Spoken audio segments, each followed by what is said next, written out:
Assalamu alaikum урматтуу мекендеш. Бүгүн 1-ноябрь 2025-жыл Кут курулуш компаниясынын кезектеги комплексинин ачкыч тапшыруу аземиндебиз. Бул кайсыл комплекс десеңиздер, Кызыл Аскер районунда жайгашкан Дордой Моторстун өйдө тарабы Үмүт Турак-жайы. Бул комплексибизде кардарлар 5 жылдан 8 жылга чейин башкы төлөмсүз бөлүп төлөөгө алган. Дал ушул комплекстин бүгүн буйруса ачкычтарын тапшырабыз. Андыктан биз менен бирге болуңуздар.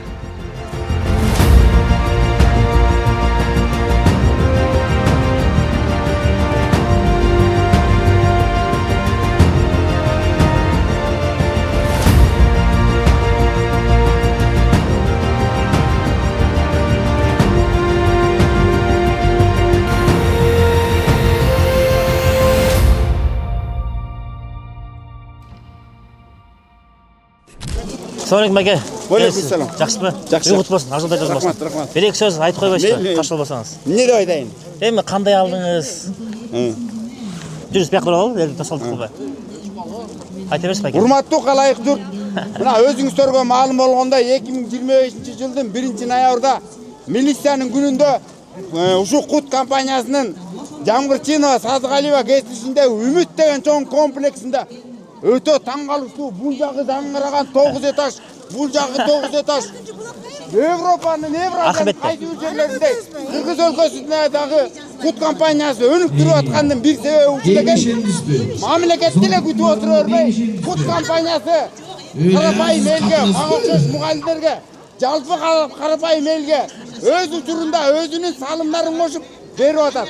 Ушул Кут компаниясына иштегендерге ыраазычылык билдиребиз. Бирок айта кетчү нерсе, ушул Кут компаниясын Кут кылып аткан Кыргыз эли салымын төлөп атабы акчасын. Булар иштетип бизге берип атат. Бизге да рахмат, Кутка да рахмат, баарыңыздарга рахмат. Кыргыз элинде токчулук, тынччылык болсун, өнүгүүсү боло берсин. Өкмөттү күтө бербей, частный компаниялар калайык эл баарыбыз аракет кылып, Кыргыз элинин өнүгүүсүнө улуттук баалуулуктарды өндүрүп, бага окшо ак калпак кийип жүрүңүздөр. Рахмат. Мен шашаттым эле тияк баратам. Кой отырыңыз. Сизге буну кереги эле жок экен.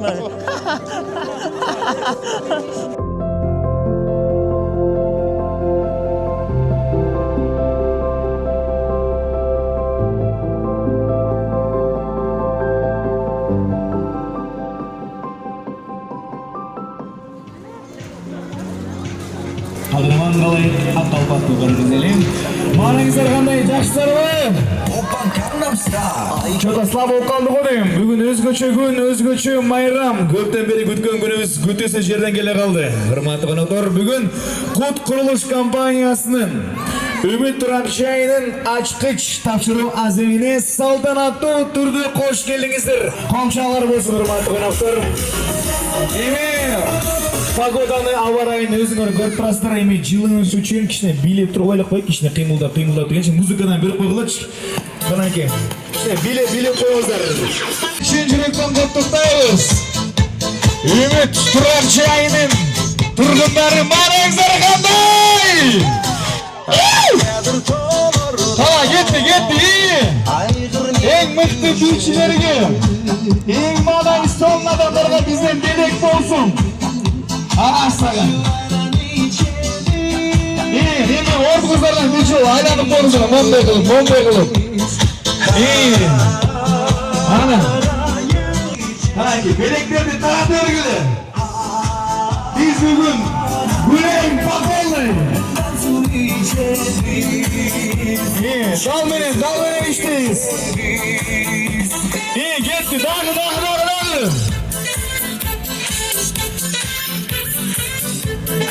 Қараңыздаршы, барыңыздарды қарап тұрып, ушундай бір сүйгүнүп турамда. Кандай гана жетишкенди, урматтуу көргөндөр, жаныңыздарда коштаңыздар. Колуңузда кармап турган балдарыңыздар, небериңиздер.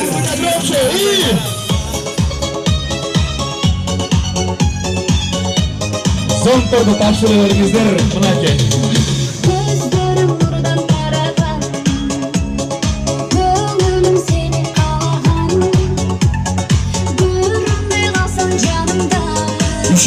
Üşüğü hareket kılasın burada durmadan.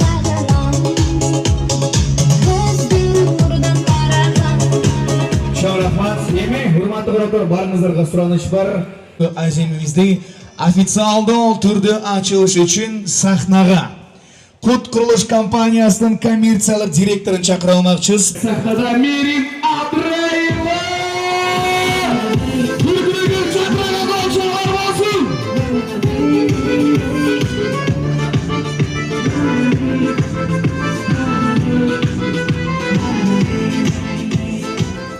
Саламатсыздарбы, урматтуу Үмүт турак жайынын кошуналары, ушул жер тургундары, сиздер менен кошо чогуу күткөн ушул көптөн күткөн күнүбүз келди.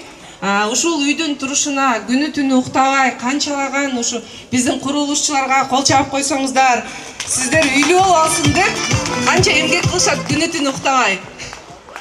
Ошондой эле биздин ошо сатып, сиздер ойлоп атсаңыздар деп биз эле күтөбүз деп. Жок, сиздерге сатып бул жактан сиздер менен чогуу дайым байланышта болгон биздин да отдел продажда адистерибиз да бар. Алар дагы сиздерди эле ушул күндү аябай күтүшөт.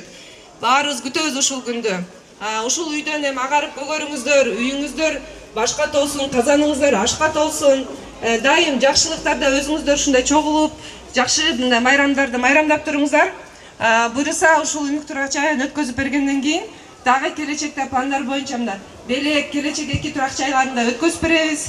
Ал жакта ушундай мындай чоң майрам кылбасак дагы жазга барып сөзсүз түрдө майрам кылып беребиз.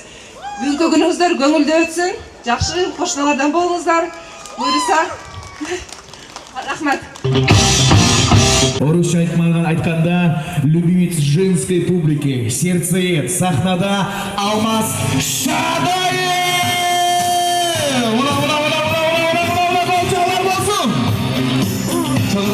Чоң рахмат. Кутмандуу күнүңүздөр менен, урматтуу жалпы бүгүнкү коноктор сиздер менен ушундай жакшылыкка кечинде көрүшүп турганыбызга абдан кубанычтабыз. Майрамыңыздар менен алган үйүңүздөр кут болсун, бир кол чоолор болсун. Келиңиздер, жагымдуу чыгармалар сиздер үчүн.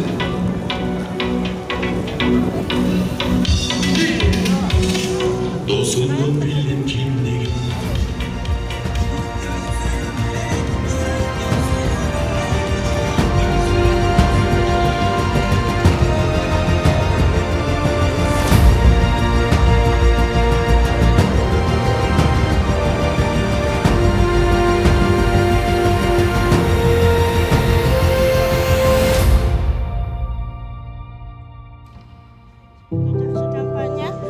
Аябай бүгүн чоң кубанычта болуп атабыз. Биз Куттан үй алганбыз, квартира. Балама Кут аябай ишенчиликтүү жакшы компания. Биз аябай бүгүн чоң кубанычта болуп атабыз. Ыраазыбыз, иштериңерге ийгилик. Кут компаниясынын иштеп аткан балдарына, тейлөөчүлөрүнө чоң ыраазычылык. Дагы көп үйлөрдү салып, ишиңерге ийгилик. Куттан үй алгыла, ишенчиликтүү жакшы компания. Биз ыраазыбыз, чоң кубанычтабыз. Саламатсыздарбы, урматтуу кардарлар. Бүгүн мынакей Үмүт турак жайынын ачкыч тапшыруу аземинде турабыз.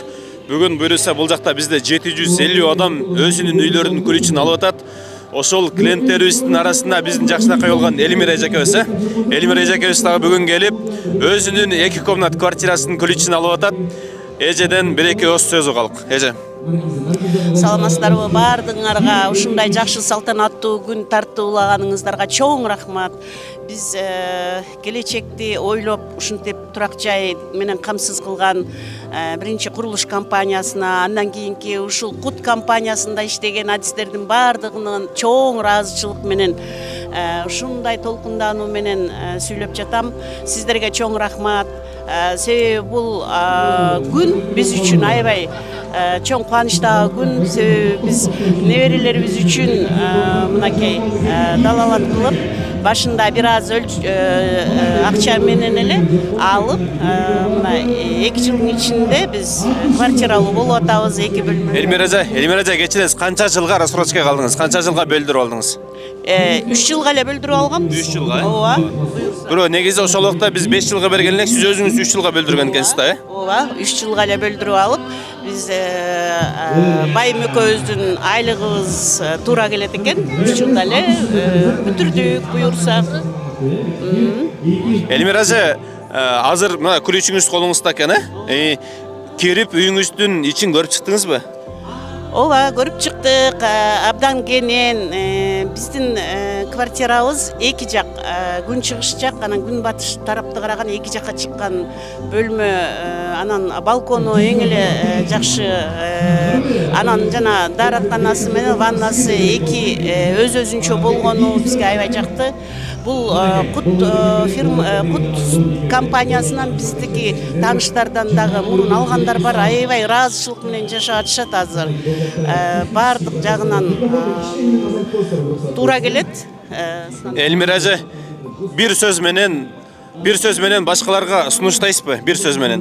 Бир сөз менен айтсам, Кут компаниясы ушундай бардыгыбызга туура келчү, төп келчү, чөнтөккө дагы башка жагына дагы, материалдык жагына дагы туура келчү компания. Ошон үчүн квартира алыңыздар. Дагы астыда дагы көп курулуштарды сунуштап жатышат. Ошондон кур калбай, квартиралуу, бөлмөлүү болуңуздар, батирлүү болуңуздар, ак жолтой болсун, бардыгыбыз алган ачкычыбыз мынакей ак жолтой квартира болуп, баарыбызга жакшылыктарды каалайм. Рахмат Элмира эже, сиздин да үйүңүз кут болсун. Кудай буйруса, ушул үйлөрдө жалаң жакшылыктар болсун, уул үйлөп кыз чыгарыңыздар. Анан сыймыкка чоң рахмат, ыраазычылыкты айтам. Рахмат, чоң рахмат. Урматтуу кардарлар, мынакей ушундай сонун жаңылыктар менен өздөрүнүн мындай эмоциялары менен клиенттерибиз бөлүшүп атат. Бул эми бүгүн эле келип сразу күлүчүн алып калган жок. 2021-2022 жылдары без взнос же болбосо бир аз сумма берип взнос менен квартира алган кардарларыбыз бүгүн мынакей арадан 3 жыл өтүп өздөрүнүн үйлөрүнө келип жатышат. Бизде Кудай буйруса компанияда дагы алдыда жакшы сонун пландарыбыз бар. Андыктан компания менен бирге чогуу болуңуздар. Жакшы проекттерди сиздерди тартылайбыз алдыда буйруса. Бисмиллахиррахманиррахим. Мына бүгүн өтө кубанычтуу болуп отурабыз.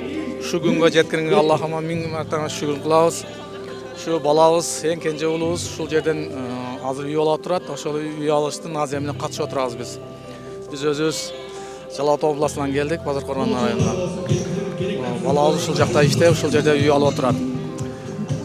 Биз Кут фирмасына чоң рахмат айтабыз, жетекчилерине, куруучуларына баарына ыраазычылык билдиребиз. Ушул үйлөр куттуу баяндуу үйлөр болгон болсун, дайыма жакшылыктар боло берсин.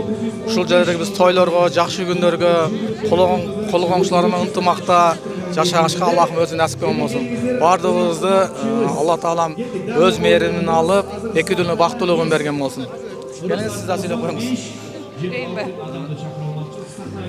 Бисмиллахиррахманиррахим. Биринчиден Алла Таалага миң мертебе шүгүрлөр болсун. Ушул Кут фирмасына дагы ыраазычылык.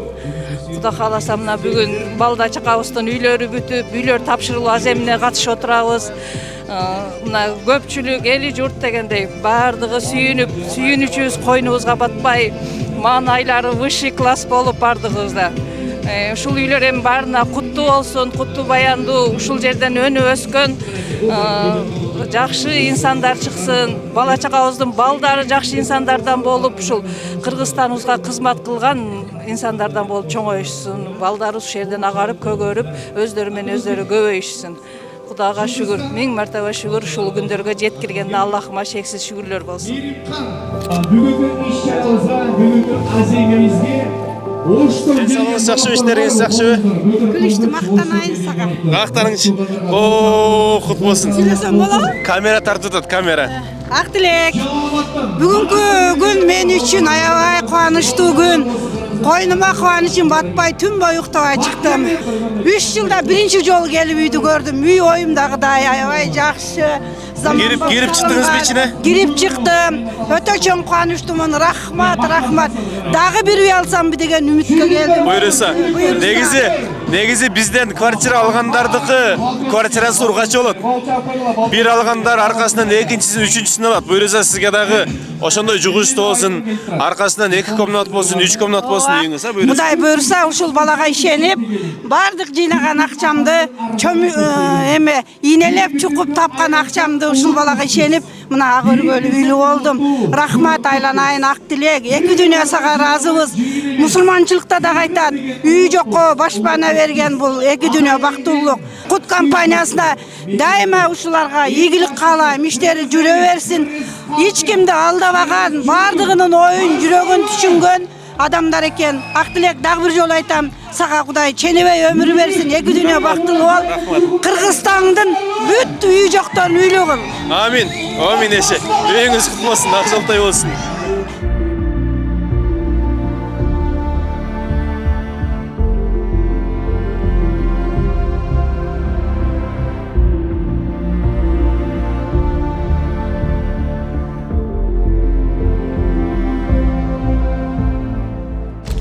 Чоң рахмат Кут Курулуш компаниясына. Мы очень благодарны. Вот 3 года назад я приобрела эту квартиру. Сегодня день такой шикарный для меня. Я очень рада. Так что вот спасибо вам большое. Развивайтесь. Мына Жаңгырчиева Айша Базарбаева деген сиз бе? Ооба. Анда бул сиздин батириңиз. Анда бисмилла деп ачыңыз. Ничего, я буду открывать.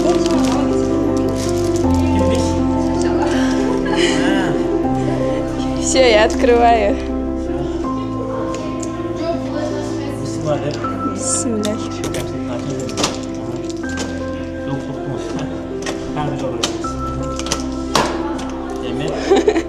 О.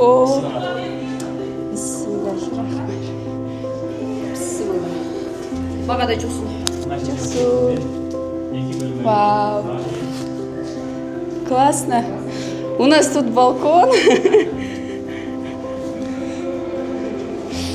Привет. Классно. О, жашка. Зал. Эки саныжа, бул жагы биринчи саныжа, бул жагы экинчи саныжа. Эки жак уже октоочу бөлмө. А, с этой стороны балкон. Я вот перепутала. Думала, с этой стороны будет балкон. Бул биздин Үмүт эки турак жайыбыз. А, эки ушул жерге салынат. Ооба. А, хорошо. А, жана Инстаграмда жүрүңүз. Ооба. Айшажа, кандай шарттар менен алдыңыздар эле үйдү? Шарттары өтө эле жөнөкөй болчу. Паспортумду бердим. Акчам даяр болчу, аны бердим. Биринчи айын төлөдүк. Сразу ошол жерден первоначальный взнос дали. От общей суммы 30%. Вот. И я подписала. Все, квартира моя. Это очень легко, так что давайте приобретайте. Айсен качан төлөдүңүз? Мен 43.600 төлөп аттым, уже 3,5 жыл төлөдүм. Буюрса, совсем чуть-чуть осталось. Да, вообще легко. Так что это не то, что вы думаете, что тяжело, да? Нет. Төлөсө болот. Ооба. Хорошо. Да. Не дейсиз, ажа, үйүңүз кутлуу болсун. Бул сизге. Чоң рахмат. Үйдүн эси ким? Ачпайсызбы өзүңүз? Бисмилла бежеке. Ачыңыз. Машалла, мына келиңиздер. Бисмилла. Келиңиздер. Ичинен тарт.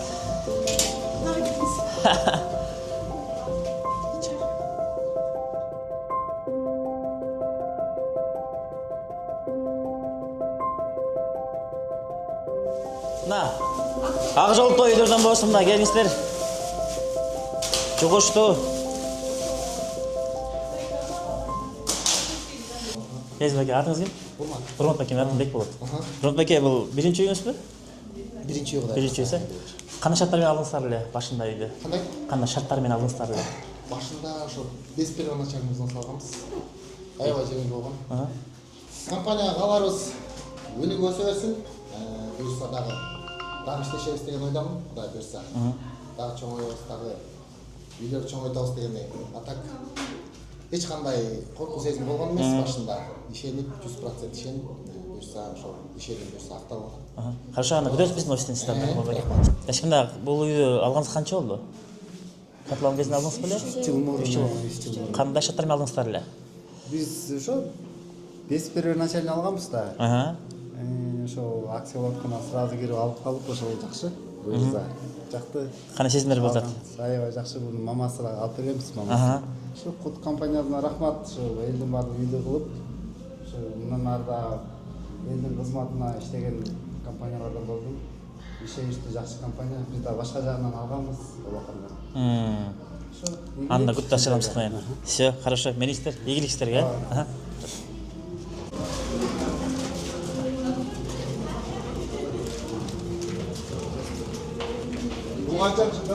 Бұл 4-ші этаж. Мына үйіңіздер құтты жылты майлы үйлерден болсын.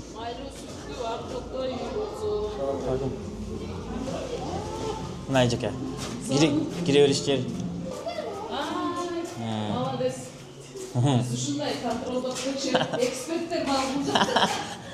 Эгерде бул айнектер сынык болсо, азыр келишим алдыңыздар да акт беремка. Ошол жакка бир пункт бар, айнек. Ошону сынык экенде айтып коесуздар.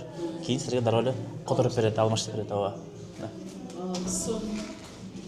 Сөй жеке анда агырыңыздар куттуу болсун жеке. Рахмат. Куттуктайбыз. Рахмат силерге да. Хорошо. Кубанычыңыздар жеке улана берсин бирсе. Биз акырына жеке иши кыла берели. Болсун. Всё. Жеке бир эки калдык айтып койбойсузбу? Халык билек ушул кут компаниясына рахмат. Биз мына канча жылдан бери эңсеп жүргөн үйүбүзгө жеттик. Ошо ишиңер ийгилик болсун. Ушул үйлөрдү ким ойлоп таап ушундай элдерге берип атса, ошол кишиге бакыт. Сиз кандай шарт менен алдыңыз эле? Башынан котлован алдыңыз беле? Котлован алганбыз. Биринчи төлөмү жок. Биринчи төлөмү жок, котлован алганбыз. 5 жылга чейин алгансыздар, э? Төлөп атабыз. Ушуну ай сайын канча төлөдүңүз? Ай сайын 49 миңден. 49 миңден, э? Өтө жеңил шарттар менен болчу, э? Вообще сон. Азыр Дагы ушундай болсо дагы алат элек. Саламатсыздарбы? Үйүңүздөр кут болсун. Биз силерди тартабыздар. Келип калдык эже. Үйүңүздөр кут болсун. Үйүңүз кут болсун эже. Хорошо. Эки комната экен, э? Кандай шарт менен алдыңыз эле эже? Атыңызды кимге бересиз? Айнура. Айнура Зимятын бек болот. Рахмат. Кандай условияны алдыңыз эле биринчи башында? Переначалка 100 миллион беришкен, анан төлөмүнөн нарыкка төлөнүп кеткен да. Жакшы, Кудайга шүгүр. Ыраазысызбы? Ыраазыбыз. Ыраазыбыз дагы алам, эми ага өргүдөн дагы салынат туруп, ошол жакка аракет кылсам буюрса. Кандай сезимдериңиз болот? Сонукмуш. Айта албайм сезимдеримди. Жакшы болуп атат. Анткени сиз ушундай рисковать этип алып койдуңуз да жеке. Бул жакта рисковать этип албай жүргөндөр көп да. Ошондорго эмне айтасыз? Алгыла ишенгиле, калса мен деле ойлонуп жүргөм, колума тийбей деп, бирок тийди, Кудайга шүгүр. Мына үйүм. Хорошо. Сүйүнүп аттым. Хорошо жеке, үйүңүз кут болсун. Рахмат, жеке. Колуңуздарга чек жок экен, тоскоолдук кылбай анда. Бериңиздер. Хорошо. Саламатсыздарбы? Кандайсыздар, жакшысыздарбы? Үйүңүз кут болсун. Тартабыз, э? Жеке. Жеке, ой пикириңизди өшүп коюңуздар. Все хорошо. Бир комната экен бул, э? Ооба, бир комната. Үйдүн эси ким? Үйдүн эси атам негизи. Атам оформлен да? Атыңыз ким? Бообек. Бообек. Менин атым Бек болот. Бообекке кандай шарттар менен алдыңыздар эле башында? Биз өзү негизи Москвада жашачубуз көп жылдан бери. Анан кийин атамдар ушу куттун эмесине кызыгып эле көптөн бери алабыз деп жүрүп кийин алганбыз. Буюрса уже төлөп бүткөнбүз. Полный алдык, өзүбүзгө өттү. Эми буюрса ремонт баштайбыз, жакында киребиз. Өзүм кирем да. Башында кандай шарттар менен алдыңыздар эле? Башында ошо точно мен эсимде жок кандай шарттар менен алган, бирок чынында бизге баягы бөлүп берген 3 жылга. 2023 алганбыз. Ой, 2023 алганбыз, 2 жылга бөлүп берген. Получается биз 42 миңден төлөп аттык. Ошол менен бөлүнүп берилген да. Азыр бул жакта силерге рисковать этип алып коюпсуздар. Биякта биздин клиенттер бар да. Ойлонуп жүргөндөргөчү. Ошого кандай эмне сиз айтмак максатыңыз кандай? Мен түрткү бермексиз кандай? Чынында бул жаңы үйлөнүп аткан молодежьторго деле оңой эме, кутту ошого кутту рекомендовать этебиз баарыңыздарга. Алсаңыздар болот. Оңой, эч кандай кыйналбайсыздар. Билбейм, чынында бизге андай мындай трудность эч кандай эме кылган жок. Оңой эле болду. Анда силердин кошуңуздарга тоскоолдук кылбайлы. Рахмат. Эки комнатасына жеке. Хорошо. Рахмат сиздерге да. Мейилиңиздер. Калган десеңиздер андай жеке. Биздин офисте билесиздер, күтөсүздөр, э? Все, хорошо, мейилиңиздер. Конок күтүп аттыңыздар беле? Кандайсыздар? Жок, отура бериңиздер, козголбой эле отура бериңиздер сиздер. Отуруңуздар. Жакшы. Жок, сиздер өтүңүздөр. Келиңиз беке, Максат беке. Максат беке. Биз бияктан отуруп, остип чыгабыз. Жок, сиздер өтсөңүздөр. Кел, сиз мындай өтүңүздөр. Сизден өйдө өтпөй эле коелу.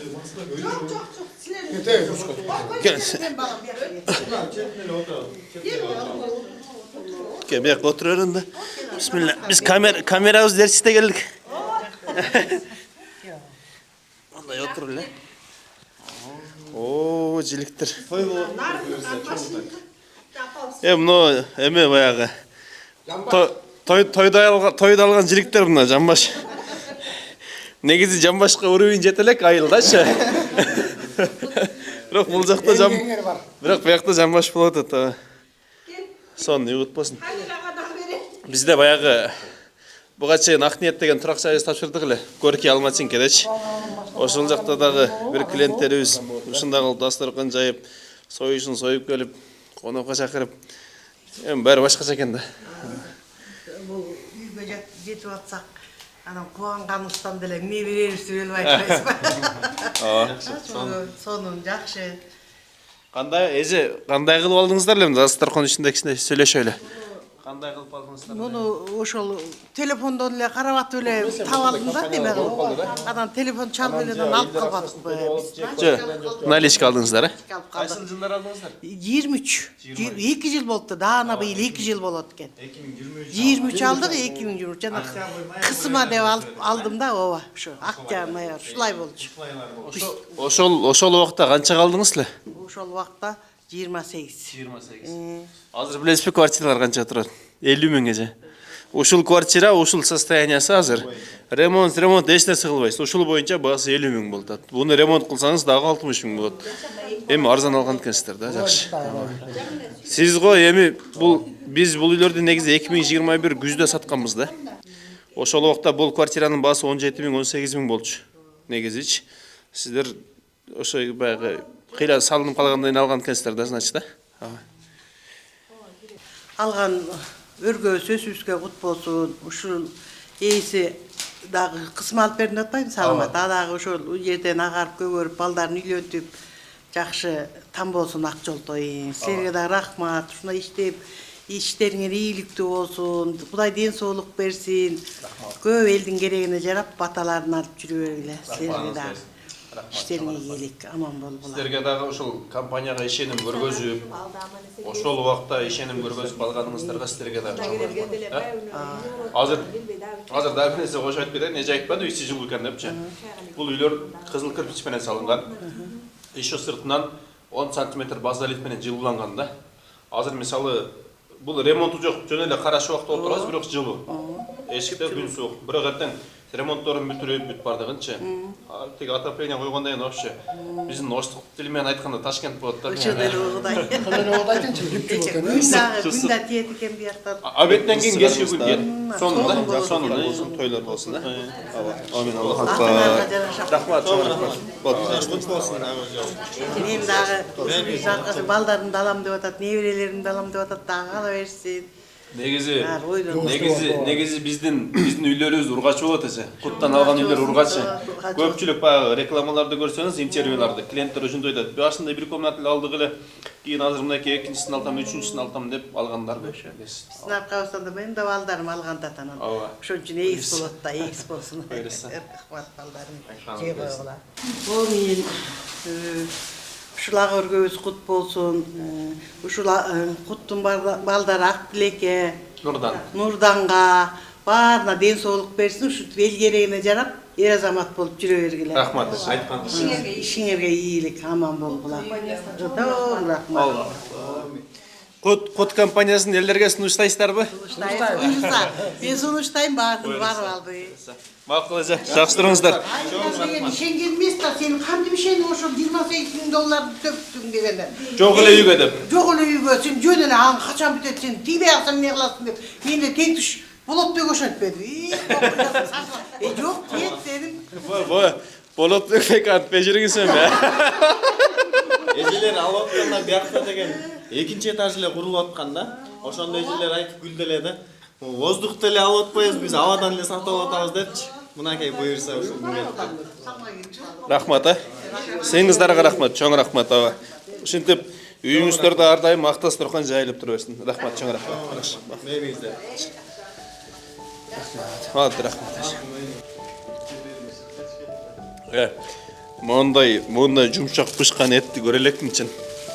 Анын ичинде мондай кылып эжелер пакетке салып берди. Биякта борсоктор менен борсок, сармайлар бүт баарын салып берди. Эми Үмүт турак чайынын жашоочулары негизи эле баарыңыздар аябай сонуңуздар, чын айткандачы. Мындай жөнөкөй, карапайым, сүйлөшкөндү билген, мындай көңүлдү алганды билген. Негизи эле мындай, кандай десем, сүйлөшкөндө жүрөк жылыйт да сиздер мененчи. Баарыңыздардын үйүңүздөр кут болсун. Үйлөрүңүздөрдө ар дайым ак тас торконуңуздар жайылып турсун. Мынакей урматтуу кардарлар, бүгүн мен негиз айтам го постоянно элечи биздин кыргыздын салтынан айланса болот да. Жашыбы, карысыбы бүт бардыгы келип, борсокторун жасап келип, конфеттерин алып келип, атайын союштарын союп келип, азыр үйүнүн ичинде дасторконун жазып алып, конокко чакырып аткандар толтура. Мынакей мындай кылып кыргыздын ак калпагын башыбызга кийип, башыңан түшпөсүн, элге кызматыңды кыла бер деп каалоо тилектерин айтып атышат. Эми ушунтип эле элибиз артыбыздан колдоп турса, биз Кудай буйруса элдин кызматын кылганга ар дайым даярбыз. Мисалы, бул бүгүн 750 адам өзүнүн үйүнүн күрүчүн алып атат. Бул деген аябай чоң бакыт. Биз дагы абдан кубанып атабыз, клиенттерибиз кубанып атат, сүйүнүп атат. Эми кубанычыбызда чек жок. Бүгүн биз үчүн майрам, сонун күн болуп атат. Андыктан бүгүнкү Үмүт турак чайынын жашоочуларын баарыңыздарды чын жүрөктөн куттуктайбыз. Алган үйүңүздөр кут болсун, ак жол тойлордон болсун, жалаң жакшылык тойлор болсун. Ассаламу алейкум, урматтуу жашоочулар. Баарыңыздарды куттуктайбыз. Үйлүү болушуңуздар менен агыр күнүңүздөр кут болсун. Берекелүү үйлөрдөн болсун. Алла таала баардыгыңыздардын ишиңиздерге ийгилик берсин. Бекболот, сенин да ишиңе ийгилик берсин. Кут компания өнүп өсө берсин. Рахмат, бул биздин экинчи үйүбүз буюрса дагы алдыда максаттарыбыз бар, дагы көптөгөн үйлөрдү алууга аракет кылабыз иншалла. Биринчи айбек ак ниет болчу. Ак ниет болчу. Ал жактан азыр ремонт жасап атабыз. Буюрса бул жака дагы жакын арада ремонт баштап көчүп келүүнү пландашыбыз. Кандай условия алдыңыздар эле? Башында без первоначального взноса, то есть 1 сом акча берген эмеспиз. Ушу паспортумду көтөрүп келгенмин, паспорт менен алганбыз буюрса. 2 квартираны тең ошондой алдык. Рахмат чоң, аябай сүйүнүчүбүз, койнубузга батпай турган убагыбыз. Рахмат чоң. Ишиңерге ийгилик. Рахмат. Саламатсыздарбы, урматтуу көрүүчүлөр, кардарлар. Мынакей бүгүн Үмүт бир турак чайынын ачкыч тапшыруу аземинде турабыз.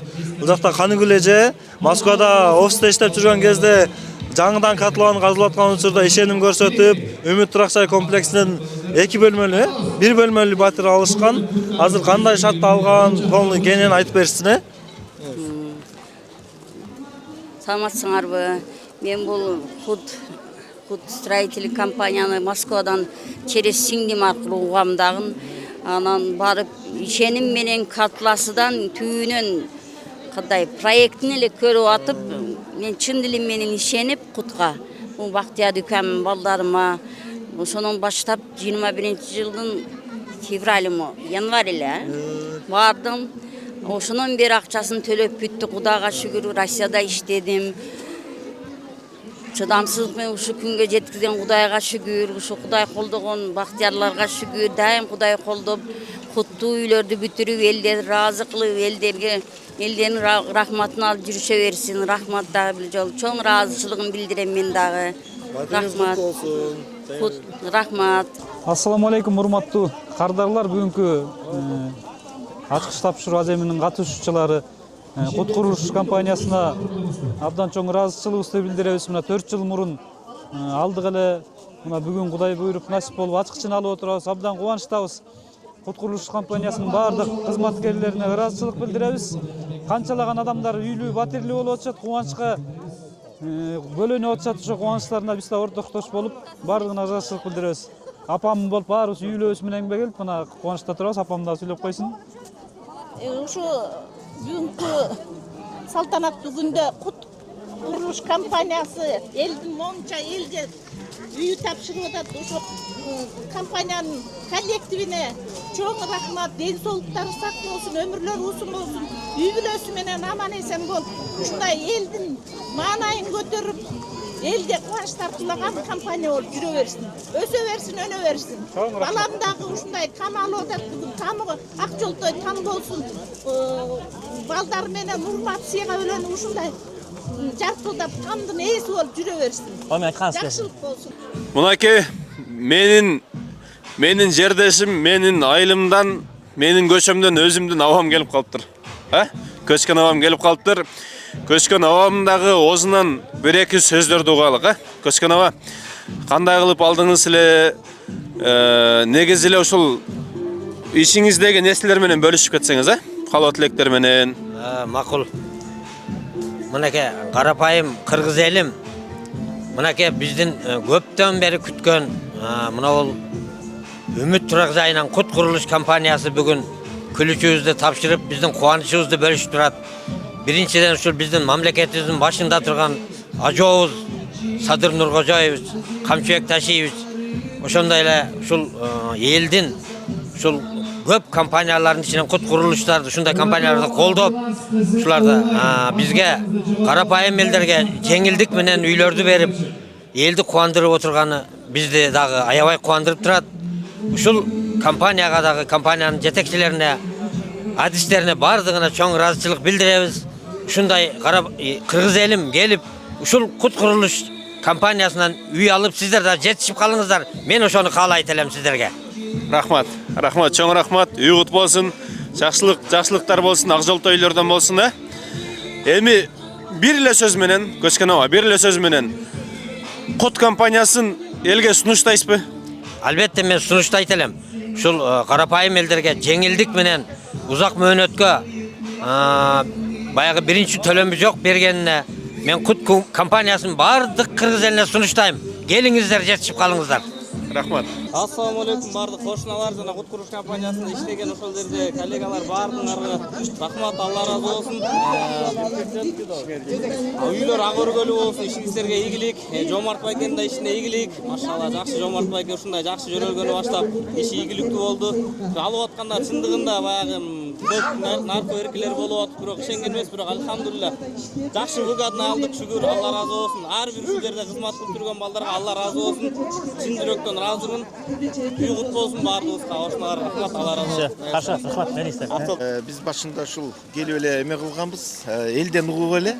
Анан келип контракт түзүп кеттик. Жакшы.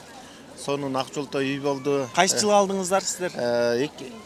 2020 эң башында, башталып атканда алдыңыздар. Жаңы башта 22-чи, 22-чи жылы келип ошо эмебизди таштап кеткенбиз. Анан жакшы.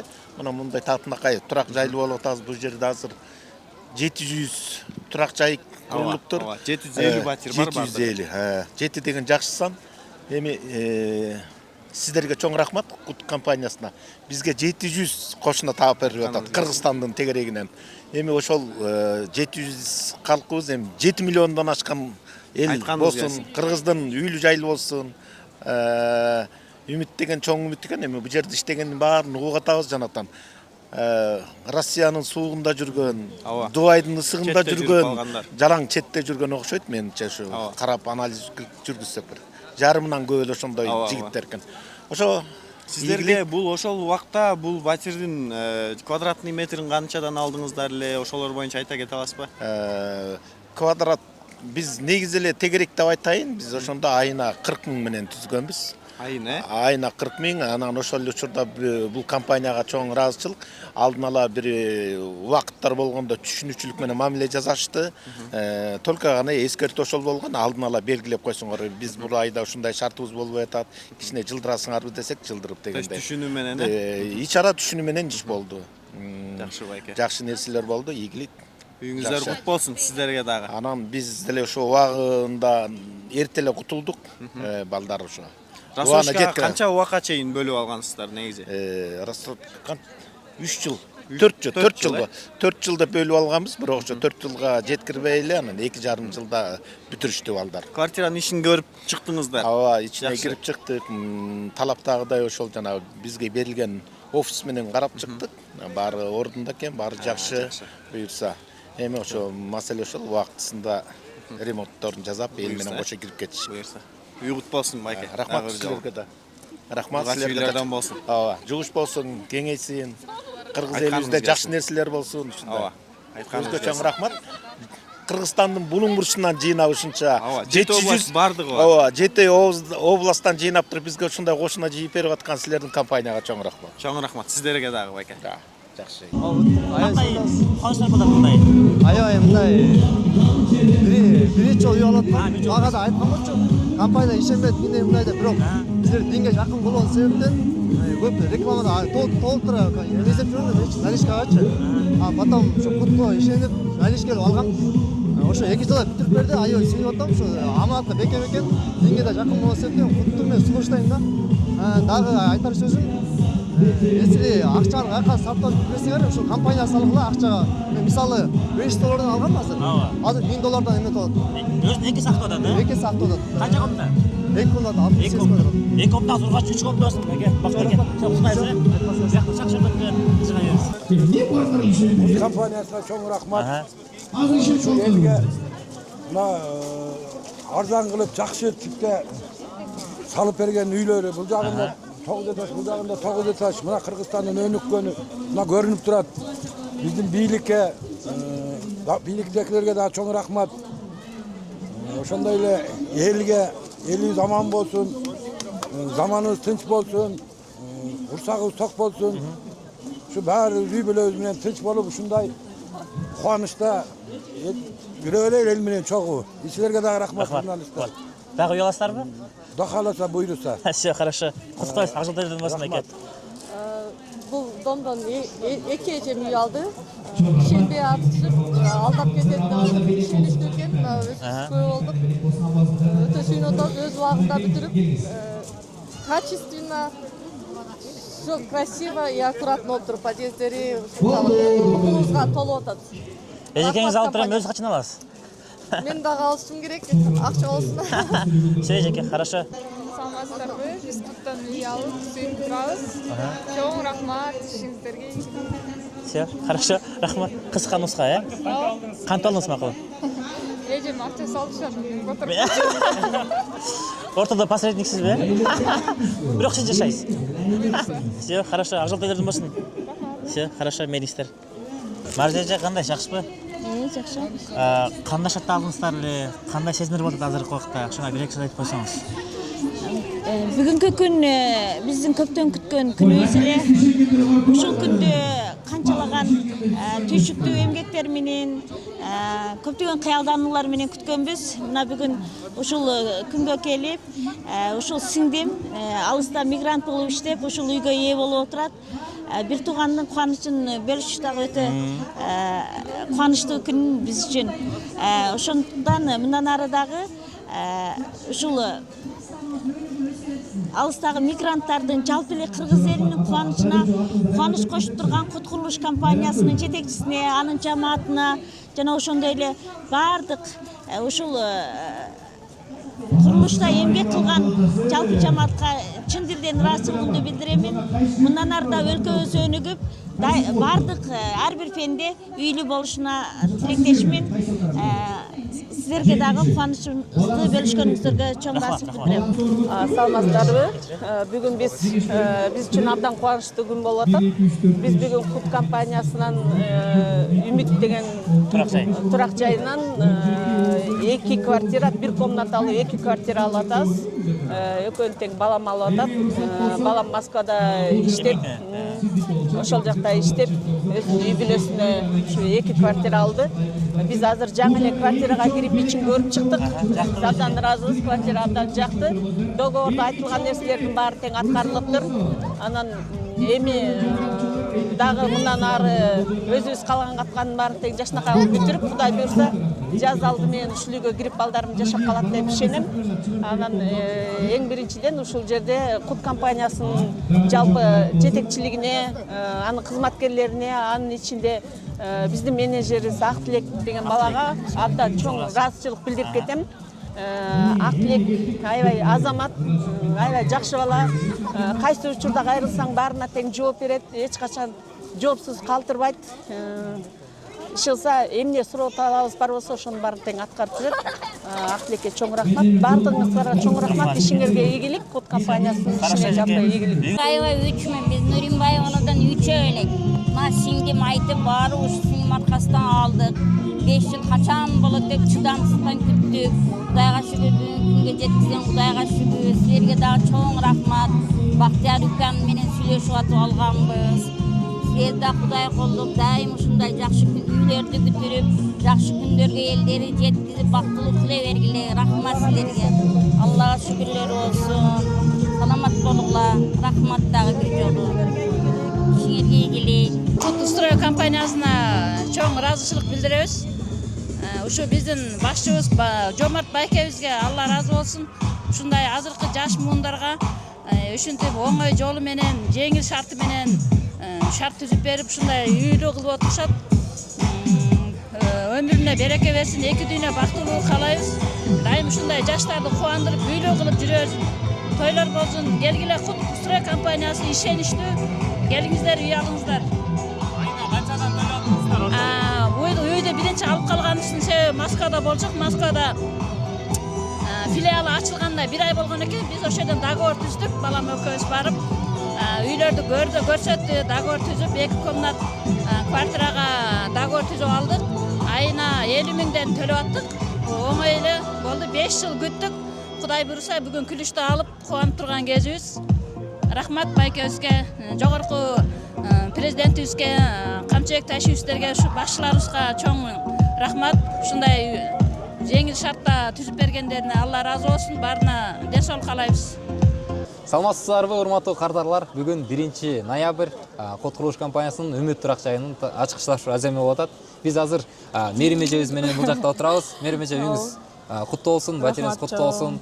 Жакшылыктарга толгон батирлерден болсун, Эми 1-2 суроо берели, жооп берип коюңузчу. Сиз кандай шартты алдыңыз эле? Биз 2022 жылы алдык. 28 декабрь күнү жаңы жылдын астында биз первоначально взнос сонун жагын кылып аткан кезде алып калганбыз. Белек болуп турасыздарга. Өзүбүз белек болуп, 3,5 жыл төлөдүк. Мына 3,5 жылда үйлүү болобуз деп такыр ойлогон эмеспиз. Кээ бирки адамдар 20 жыл, 30 жыл иштеп да үйлүү болбойт. Бул жакта болсо 3,5 жылда үйлүү болуп атат. Үйлүү болобуз деп эч ойлогон эмеспиз. Мындай мүмкүн эмес деп сезилчү. Ошо Кут компаниясына аябай разыбыз. Чоң рахмат. Ушундай биздей жөнөкөй адамдарга ушундай сонун шарттар түзүп берген үчүн. Сиз сонун үйлүү кылып жатат мына.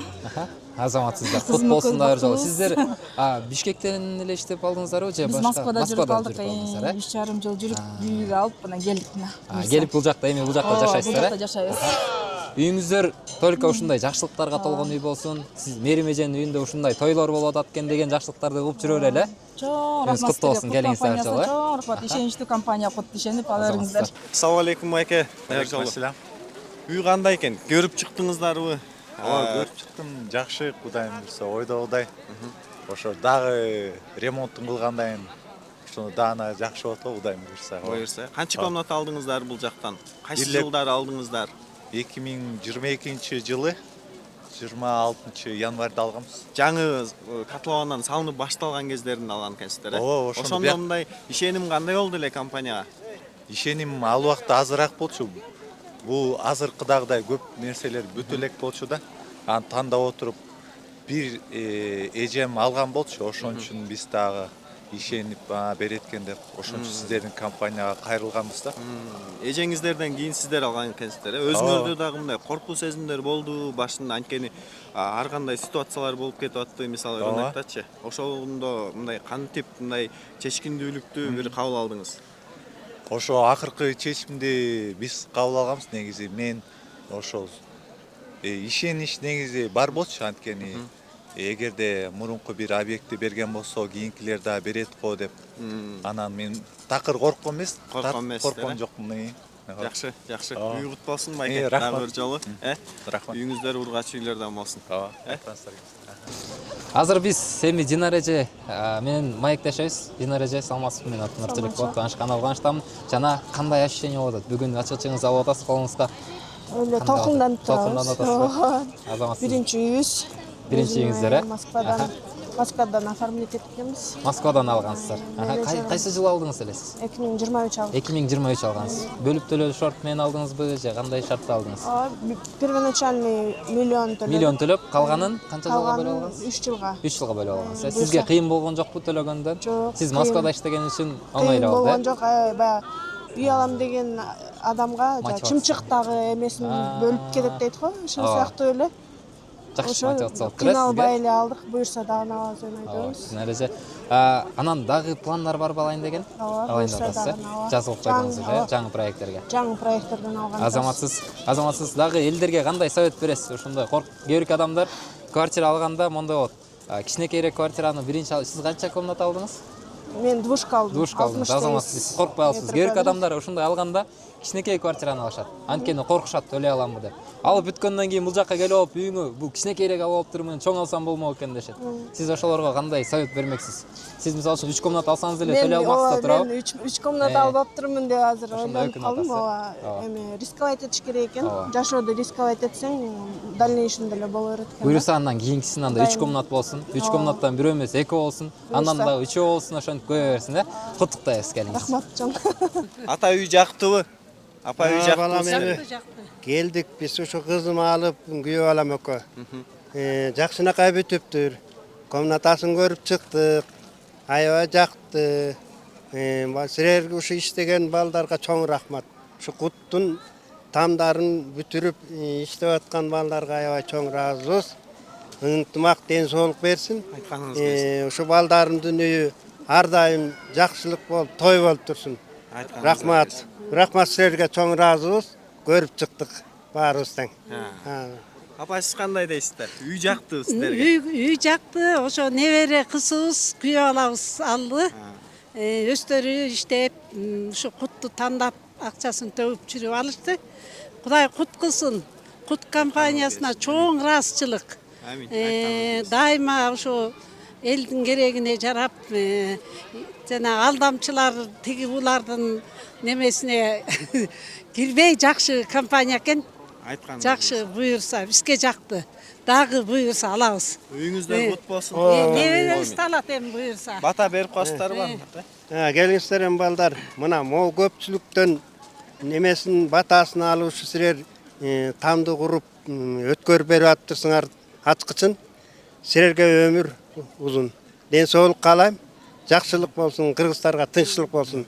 Амин. Кыргызстан өнүп өссүн. Амин. Айтканыңыздар келсин. Атыңыз ким болуп байке? Айбек байке. Айбек байке, үйүңүздөр куттуу болсун. Батириңиздер куттуу болсун. Ушундай көптөгөн жакшылыктарды алып келе турган үйлөрдөн болсун. Сиздики жаңы атыңыз ким болот? Анара. Анара эже сиздердин да батириңиздер куттуу болсун. Досум, атың ким сенин? Куралбек. Куралбек, сен сага экен да бул, э? Эң улуусу сен экенсиң. Үйүң куттуу болсун. Буюрса, кийинкилерге, буларга, кийинкилердин баарына ушундай батирлер насип кылсын, э? Азыр сиздер кандай шартта алдыңыздар эле үйдү алганда? Алып атканда эң башында кайсы жылы баштап алгансыздар, анан бөлүп төлөк алдыңыздарбы же? Бөлүп төлөк. Кайсы жылы алгансыз? 2022. 2022 канча жылга бөлүп төлөп алдыңыз? 4 жыл. 4 жылга бөлүп төлөдүңүз, э? Процент кошкон жокпу? Эч кандай процент төлөбөдүңүзбү? Процент пеня деген жок бекен? Жок. Алганда кыйынчылык болгон жокпу? Кыйынчылык болсо дагы бирок басып өттүңүз анын баарын, э? Азаматсыздар ушундай. Дагы пландар барбы алайын деген эми? Бул жактан канча комната алдыңыз азыр сиз? 2 комната. 2 комната алсаңыз, буюрса эми 3 комната алыңыз, э? Кийинкисин балдарыңыз как раз көп экен, дагы көбөйө бериңиздер, үйүңүздөр да көбөйө берсин. Ушундай жакшылыктар толо берсин, э? Макул мейли. Кут сыйла деп коесуздарбы? Кут сыйла. Ай, азаматтар. Рахмат, чоң ишиңерге ийгилик. Чоң рахмат. Буюрса, жакшылыктар болсун, тойлор болсун, тойлордо Ооба, жакшылык. Только жакшылык боло берсин, э? Компаниясы чоң рахмат силерге. Чоң рахмат. Бектен байке, менин атым Нурчелек болот, таанышканыма кубанычтамын. Жээнке, сиздин атыңыз ким болот? Жанзат. Жанзат эже. Ошо Бектен байкелер үй бүлөсү бүгүн дагы ошондой кубанычтуу күн болуп отурат. Бул жакта ошол батир алып атышыптыр. Батириңиздердин ачкычын алып кандай сезим болуп атат ичиңиздерде? Биринчи Аллах Таала мактоолду айталы. Чындыгында Аллах Таала мактоого тартыксат. Эмне дейм, жакшы, кут малатсы. 2 жыл мурун алганбыз. 2 жыл мурун. 2023 алыпсыздар, да? 23. Кандай шарт менен алдыңыз эле сиз? Эми биз алдын ала төлөгөнбүз, бир где-то бир $15,000. Анан калганын 3-4 жылга чачып берген да. Бирок эмесине процент төлөгөн жоксуз. Жок, процент төлөгөн жок. Кичине убактысына өтүп кетип атты, бирок эчтеке эметкен жокпуз. Пеня кошулган жок. Сиздерге Алла ыраазы болсун. Эми ичимде кубанычтарды айта албайм. Соң кубанычы. Ошо биз да сиздерди көрүп, ушундай сүйүнгөн адамдарды көрүп аябай кубанычтабыз. Чын жүрөктөн кубанычтабыз. Ушундай эле жакшылыктарды көрүп жүрө берели. Анан сиз Бишкектен эле жүрүп алдыңызбы? Жок, бияктан эле Бишкекте бул ушу тегеректе эле турабыз да, өзү жакыныраак. Жакшы, ошол сиздерге бул эмне болуп билип калдыңыз бул жакты? Биз ошо эмеден интернеттен эле көрүп калдык. Тууган тааныштар алгандар башкалар да болдубу? Анан кийин келип атты эмелерибиз, тааныштарыбыз, бирок ал эле эми алабыз деп атат. Бизди көрүп, бизди көрүп, буй салабыз деп атат. Анан биз деле өзүңүздөрдө пландар барбы дагы алайын деген? Буюрса, Кудай. Азыр бул жактан канча комната алдыңыз? 3 комната алганбыз. Охо, машалла. 3 комната. Дагы бул жактан да 4 комната болсун, 3 комнаттан 2-3 болсун, ушундай көбөйө берсин, айтканыңыздар келсин. Рахмат сиздерге, Алла ыраазы болсун. Ишиңиздерге ийгилик. Ар дайым ушундай элдин кызматын кылып жүрө бергиле. Чоң рахмат. Мына канча адамдар сүйүнүп атат, баарына ушундай үйлүү болгонуна себепкер болуп атсыңар. Силерге да ишиңер ийгиликтүү боло берсин. Чоң рахмат. Ассаламу алейкум. Саламатсыздарбы, кутмандуу кыргыз элим. Биз бүгүн аябай кубанычка бөлөнүп турабыз. Бизде майрам, менин балам Адилет, сиңдим Айзада ушул жерден 2 батирлүү болуп жатышат. 2 ачкыч алып атабыз. Кут компаниясына чоң рахмат, терең ыраазычылык. Биз башында ишенген эмеспиз. Ачкычты берет дегенде аябай сүйүнүп, аябай ишенип, мына ачкычты колубузга кармап кубанып турабыз. Дагы батирлүү болгуңуздар келсе, келиңиздер, алыңыздар, батирлүү болуңуздар. Балам Адилет, сиңдим Айзада үйүңөр кут болсун, ак жол той болсун. Ушул жерден агарып көгөргүлө. Терең ыраазычылык. Чоң рахмат эже. Сиздер ушунда бул үйдү кайсыл жылдары алдыңыздар? Рассрочка жол менен бөлүп төлөө жол менен алдыңыздарбы? 3,5 жыл мурун болгондо, ошо 2022 жылдары алыпсыздар да, Ошол моментте кандай азыркы учурда мисалы бүтүрбөй кетип аткандар бар мисалычы. Анан ошол жактан сиздер кандай чечкиндүүлүк бир кадам таштадыңыздар? Балам өзү Москвада зубной врач, анан кийин өзү кичинен баягы кичине эмеле мыйзамды билип, баягы анан кийин ошол бир байке менен ошодон сүйлөшүп, анан ошол ишеничтүү айтып туруп болот, калп айтпайт, болот деп. Анан балам мама ушинтип үй алайын деп атам десем, мен айттым, балам акча чогултуп эле алчы, алдап кетсечи десем, балам жок мама кадам таштап ала берели деди. Анан баламдын чечими туура болуптур. Үй алып балаңыздар экөөңүздөр кеңешип буюрса? Кеңешип, ооба. Ушул күн келип отуруп. Ооба. Анан сиңдим дагы алам деп калды. Бир эмес экөө алган тат эми алдабай берсек экен деп аябай кабатырланып аттык. Кудай буюрса колубузга ачкычты алдык. Аябай терең ыраазычылык билдирем. Дагы келип үй алыңыздар. Алдабайт кут компаниясы берет. Дагы иштерине ийгилик, дагы өнүгүп өсө берсин. Кыргыз элин ушинтип үй жайлуу кылып, жаштарды ушинтип батирлүү кыла берсин. Чоң рахмат. Айтканыңыз келсин эже. Үйүңүздөр кут болсун дагы бир жолу. Бул акыркы үйлөрдөн эмес, бул биринчи үйлөрдөн болсун эжеке. Биринчи үйлөрдөн болсун. Ак жол той болсун. Атыңыз ким болот байке? Атым Кысматилла болот. Кысматилла байке. Таанышканыңыздан мен аты Нурчелек болот. Кандай шартты алдыңыздар? Бүгүн ушундай ачкыч тапшыруу аземи болуп атат. Кандай ощущение болуп атат ичиңиздерде? Кандай сезимдер болуп атат? Көптөн бери күткөн билектерибиздин кабыл болду. Балама ак үй алып берип атасыздар, Шону азыр кирип көрүп көрдүңүздөрбү? Жактыбы? Жакты. Балам менен келип куттуктап азаматсыздар. Сүйүнүчтө чыгып жатабыз. Азаматсыздар. Сиздер кайсы жактан алдыңыздар эле? Москвада жүрүп алдыңыздарбы же Бишкекте эле жүрүп алдыңыздар? Бишкекте эле. Айына төлөм кандай болду? Баштапкы төлөм менен алдыңыздарбы же бесперончалый алдыңыздарбы эле? Баштапкы төлөм менен эле келесиз, айга төлөп. Канча төлөдүңүздөр эле башында, секрет болбосо? Башында секрет болсо канча төлөдүм? 600 миң төлөп, калганын канча жыл төлөдүңүздөр? 5 жыл төлөдүңүздөр. Процент кошулган жокпу? Төлөмдөн кыйналып, кээде ашып кетип аткан, төлөй албай калган моменттер болгон жок, баарын төлөдүңүздөр. Бишкекте жүрүп эле, ошо возможно эле болду. Дагы алайын деген пландарыңыздар барбы буюрса? Эми Кудай кааласа, Кудай кааласа дагы. Канча комната алдыңыздар бул жерден? Азыр биздики 1 комнаталы. 1 комнаталы. Буюрса 2-3 комнаталы болот экен анда, буюрса. Үйүңүздөр куттуу болсун байке. Буюрса келиңиздер. Сиз бүгүн бизде ушул Кеңеш байкенин ушундай үй бүлөсү менен бул жакта дагы кубанычы менен бөлүшүп отурабыз. Ачкыч тапшыруу аземинде кандай сезимдер болуп атат апа? Сизден баштайлы. Жакшы, сүйүнүчтүү, кубанычтуу сезимдер болуп атат балам. Үйүңүздөр куттуу болсун. Ушул баламдын үйү кут болсун. майлы сүттүү ак жолтой үйлөрдөн болсун, ушул үйдөн тойло уул үйлеп кыз чыгарып тойлор болсун. Омин, ошондой Ушул жакшылыктар үйлөрү болсун, куту Анан байке сиз бул Бишкекте эле иштеп жүрүп алдыңызбы же башка өлкөдө иштеп келдиңизби? Жок. Бул мен алып атканда мен Москва шаарында болчумун. Аха. Сиз окшойсуз. Аха, Москва шаарында болчусуз. Москва шаарында болчумун. Ал жакта жүргөндө кошо иштеген бир таанышыбыз мага кеңеш айткан. Таанышыңыз аркылуу алып калыпсыз да сиз, Ал башка жерден алган экен. Башка жактан алган. Анан ошол айтып, азыр ушу алсаң как раз акция жүрүп атат дегенден. Бес биринчи айлык алдыңыз беле? Жок, мен взнос төккөн эмесмин. Азамат. Меники жөн эле Канча жылга бөлүп төлөдүңүз? 5 жылга бөлүп койгон. Ошону айма суммасын айтышкан. Ошону айма эле төгүп келатам. Калтырбай төлөп аттыңызбы? Калтырбай төгүп келатам. Кыйналган жоксузбу? Жок. Россияда иштесеңиз ошо семьяңыздар менен баарыңыздар менен сиздер жаңы эле келдиңиздер бул жака. Россиядан же көп болду кайра келдиңиз? Майларда келдиңиздер, жакшы. Эми ремонт жасап баштайсыздар жакта. Кааласа. Азаматсыздар, куттуу болсун үйүңүздөр. Жакшылыктар болуп турсун, тойлор болуп турсун. Ошол сиздердин постоянно ошо жакшы болоптур деп угуп жүрө берели. Дагы алайын деген планыңыз барбы байке? Кудай кааласа бар дагы.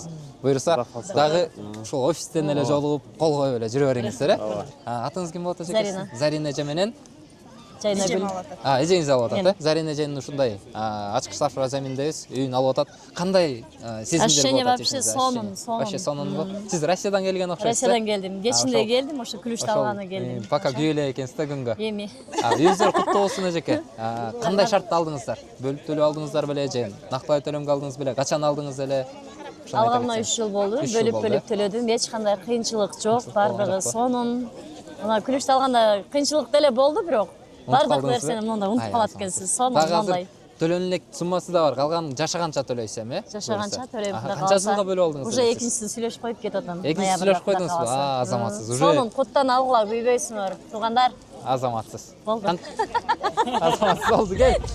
Атыңыз ким болот эжеке? Гүлнура. Гүлнур эже. Гүлнур эже, бүгүн ошол ачкычтар эжем болуп атат. Куттуктайбыз, үйүңүздөр берекелүү үйлөрдөн болсун.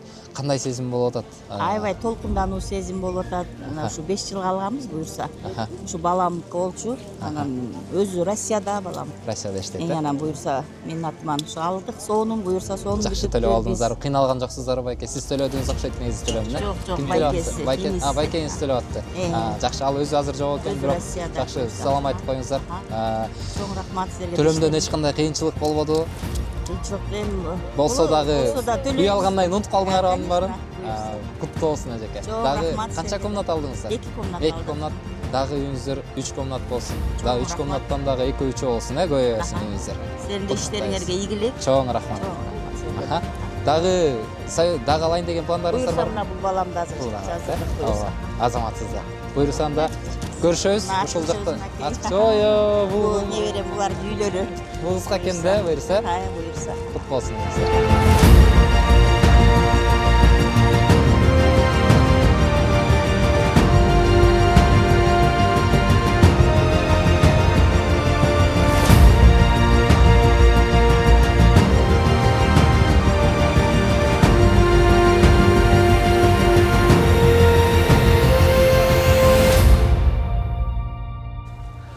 Мына достор, ушуну менен Үмүт турак жайында ачкыч тапшыруу аземи да соңуна келип чыкты. Баарыңыздардын үйүңүздөр кут болсун. Буюрса, келечекте Кут курулуш компаниясында bundan да масштабтуу проекттер башталат. Андыктан биз менен бирге болуңуздар. Суроолор боюнча төмөндөгү номерлерге кайрылыңыздар. Кут курулуш компаниясы дайыма элдин кызматында.